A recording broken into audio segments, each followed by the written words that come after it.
annoys you the most about capitalism? Oh my God. There's a long list.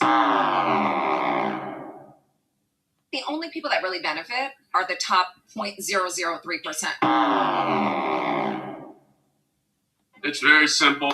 It's just way too imbalanced. There's no way you need to have all that damn money and people out here can't eat.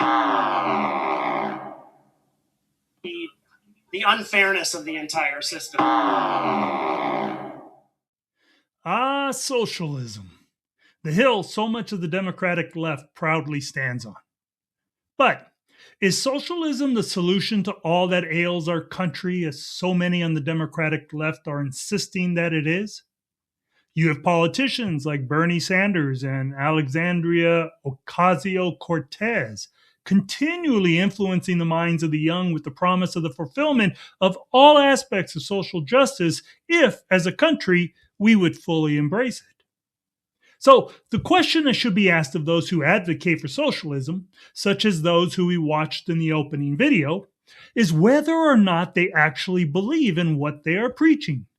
After all, if they truly believe in socialism, shouldn't they be willing to live a socialist lifestyle regardless of what the rest of the country is doing? For example, I believe that stealing is wrong.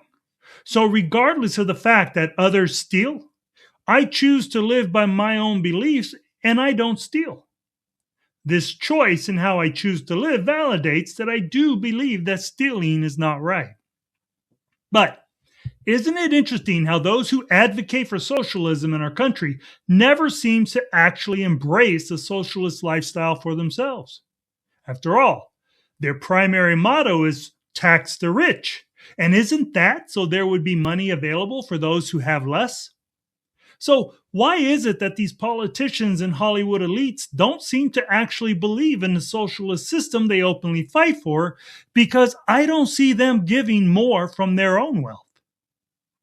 Let's take a look at Alexandria Ocasio-Cortez, a member of Congress who claims to be a democratic socialist. She avidly advocates for socialist policies like free health care for all, public housing, climate change, protecting illegal immigrants from deportation, abolishing ICE, giving all illegals a path for citizenship.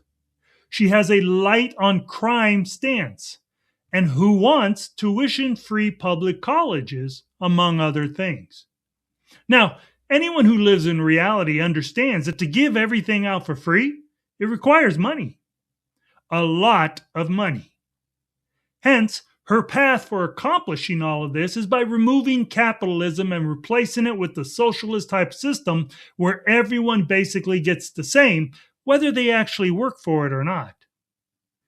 Yet, is that how she operates? Well, according to most reports, she has a net worth of approximately $49,000. That, of course, is nowhere near the income of a rich capitalist, right? But before we land completely on that, let's check out an excerpt from an article by the Federal Observer dated July 27th of 2025. This excerpt is focused on how her campaign had brought in over $15 million in the first half of the year. It states the following. And if you had a business that brought in $15.4 million in the first half of this year alone, with hardly any expenses, by the way, that would make you a pretty darn successful individual. In short, at 30 plus million annualized, AOC is about as successful as a person can be. Now, can you hear the capitalism at work in there? It continues. The fact that she doesn't put the money directly in her pocket isn't terribly relevant, given that she has complete control over the funds and can direct them to maximize her long-term benefit. The irony is that AOC even sells widely overpriced merchandise like a $27 tax-to-rich shirt. Most people would consider having complete discretion over $15.4 million to be pretty rich. But AOC doesn't pay any tax on that money. Her campaign doesn't pay any tax on that money. Even merchandise sales are tax-free to AOC and her political campaign because merch purchases are considered donation rather than commercial sales.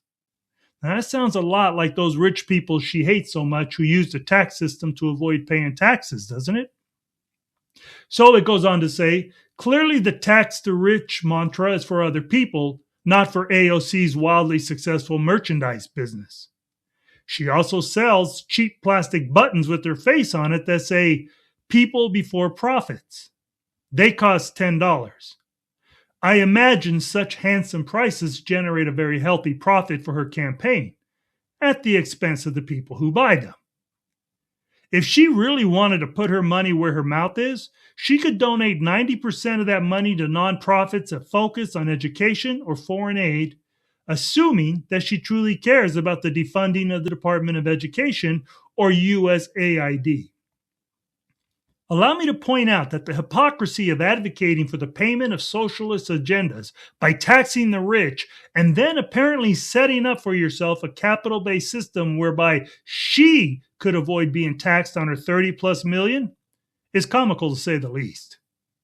But as we will continue to see, to these people, the advocating for socialism is great as long as they themselves don't have to live by that which they preach for others.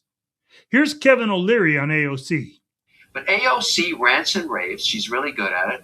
I've often said to her, let me partner with you in your t-shirt business. You got 86% gross margins. She's living proof that inside every single socialist, there's a capitalist screaming to get out.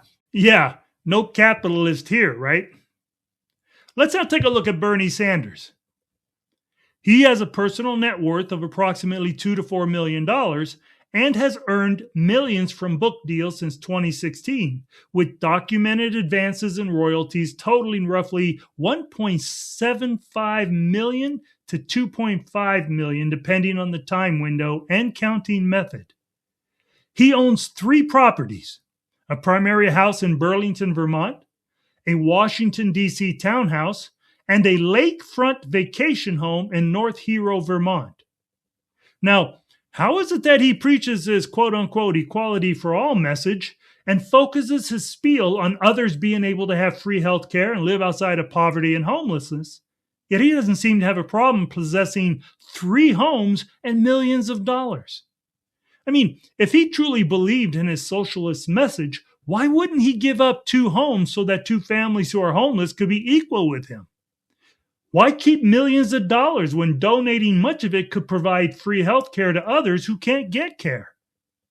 Well, once again, it's because their platform is based on what they think others should have to give up, not themselves. They want a socialist system of shared equity as long as they themselves don't have to share anything.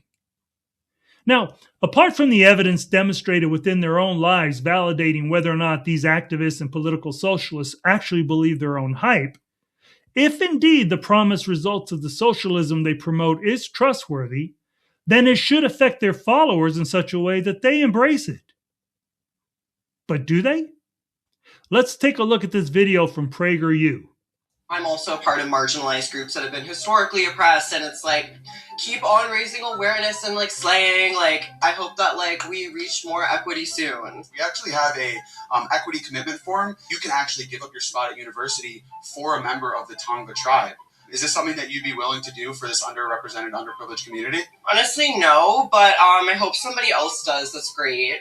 Not currently. I would need to think about it more. I personally don't view myself as privileged. I don't think I would be willing to give up my spot at UCLA. I think that my ethnicity's representation is also important. I'm a Black student. Who should we find to give up their spot? That's a tough question. Anybody that is willing and feels that they're represented in the right way here. You know what I mean? I can't make a split-second decision. Look, it is apparent that the hype from these socialists is nothing but propaganda.